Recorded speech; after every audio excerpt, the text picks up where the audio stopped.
राजकारणाच्या पटलावर राष्ट्रीय व राज्य स्तरावर अनेक वरिष्ठ नेते एकमेकांविरोधात सातत्याने टीका करतात। अनेकदा ती फक्त शाब्दिक खडाजंगी अधिक असते याची कल्पना असली तरी मतदारांवर त्याचा परिणाम होत असतो। मात्र निवडणुकीच्या काळात अचानक या मंडळींमध्ये दिलजमाई झाली की हीच मंडळी न थकता एकमेकांची स्तुती करत असतात। या उलट स्थानिक स्तरावर कार्यकर्ते एकमेकांच्या जीवावर उठलेले असतात। कालांतराने या सर्वांच्या साहेबांमध्ये सेटलमेंट होते खरी, मात्र कार्यकर्ते आयुष्यभर शत्रुत्व घेऊन फिरत राहतात। ही सद्यस्थिती पाहता पक्षांतर करणारे साहेब स्वार्थ साधतात, मात्र सामान्य कार्यकर्त्यांचे काय असा थेट सवालच शिरूर मधील मतदार विचारताना दिसून येत आहे।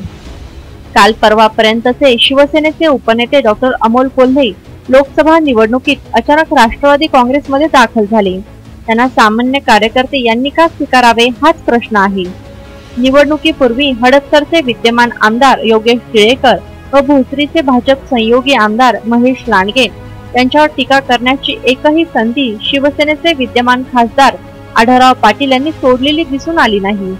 निवडणुकीच्या निमित्ताने आढळराव व टिळेकर तसेच लांडगे यांच्यात मनोमिलन झाले खरे, पण मग त्यांच्या कार्यकर्त्यांमध्ये खरोखरच मनोमिलन होईल का हे या निवडणुकीच्या निकालानंतरच स्पष्ट होईल। Bureau report, Shivner prime.